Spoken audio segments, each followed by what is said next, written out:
أعوذ بالله من الشيطان الرجيم بسم الله الرحمن الرحيم الحمد لله رب العالمين والصلاة والسلام على سيدنا محمد وعلى آله وصحبه ومن والاه. أما بعد السلام عليكم ورحمة الله وبركاته.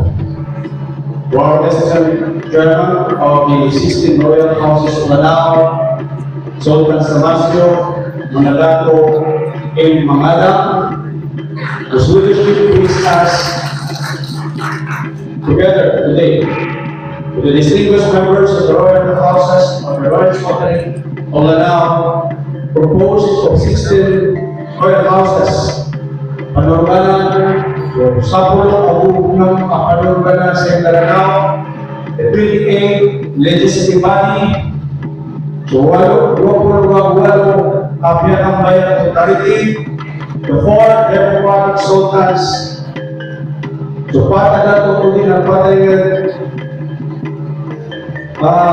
kaya susunod ng bangsa, and the Honor Sultan of the 4 Sovereign States. Bata Pumangkong, Okolayan, Bayabaw, Masyo, and Balui, to my fellow Sultans, our respected elders, first, the presence of incumbent elective appointed officials who are present today, our respected elders, and the newly inducted officers who stepped into the light of responsibility today. Again, Assalamu alaikum wa rahmatullahi wa barakatuh. We'd like to ask your kind audience for not specifically mentioning your typical names. Kaya mo yun yung padagal, ang yun ko ito, ang kesa ng Volcano, ang mubiyang ko ito, kaya ito lang po, sa tiyang ko ito, lang ang pinag ito ang sisayang kaya. My greetings of peace and solidarity to each and every one of you. I stand before you today with a full of humility, with a heart full of humility. Many of you know me through my service in the Islamic city of Paraga, having served as local chief executive for the former city mayor for 9 years, and now continuing as the city vice mayor. But today, I speak first and foremost as a brother, as one of the sultans of Lanao or Marawi, being the Sultan of Panorbanan, the Sapul Abu who shares your blood, your history, and your deep love for Lanao.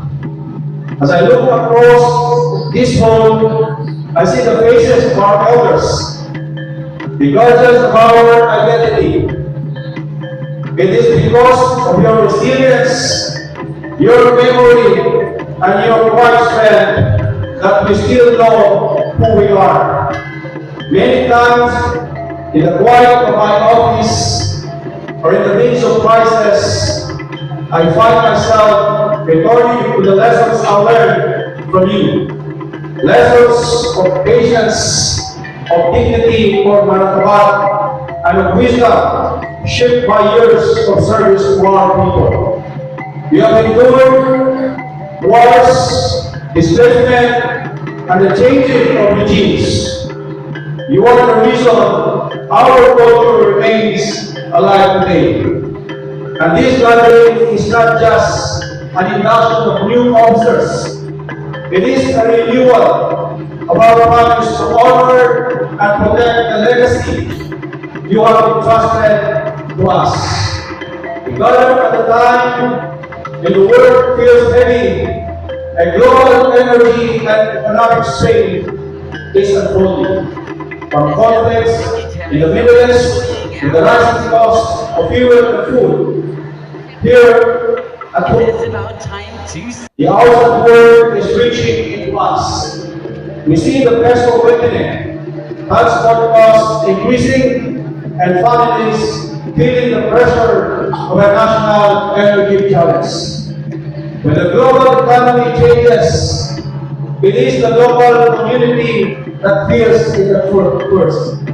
When prices rises, it is the father in the field and the mother in the market who carry the burden. In times of uncertainty, ladies and gentlemen, people look to the government, look for us for answers.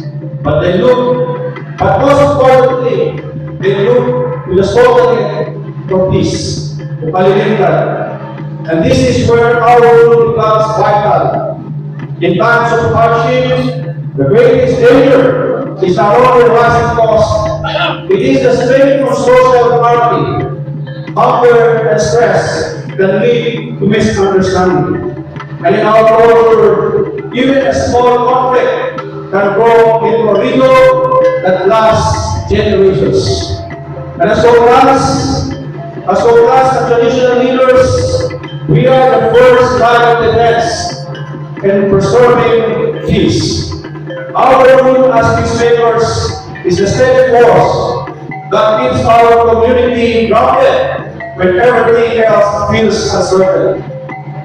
While formal institutions may be distant or costly, the Sultan is present, and we must act early in resolving disputes, ensuring that hardship does not turn into conflict. When the news is failed before the calm voice of the Sultan in the Torogan provides the stability our people need to remain strong. To the officers in that, today you are called to lead in a challenging time. Let your title be a commitment to service. Our people are concerned about their future, their livelihoods, and their children's education. Our task is to draw from the strength of the 16 royal houses to create the solutions for today. It has support local agriculture to ease food costs. It has used our influence to guide our youth toward education and away from the rest of radicalism or one that often rise in that hardship.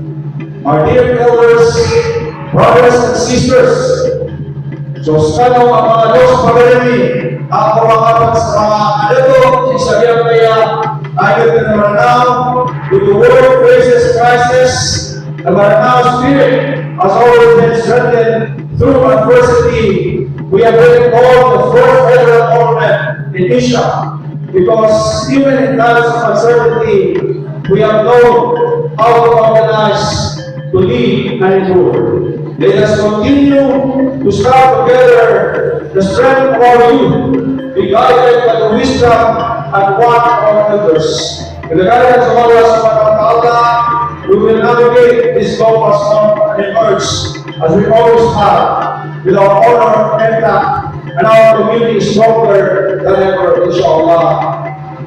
Pananawagan kami ang pagbayaran ng pamatagan na sa espasyo, pinabigyan sa opportunity ang mga upload sa diyan importante ang masyang tanong tayo na tawag ng panalaman ay wala na sa kanong mga los pamayagan ang yaman at pimato sa lakbayato para mapumahi para kakso.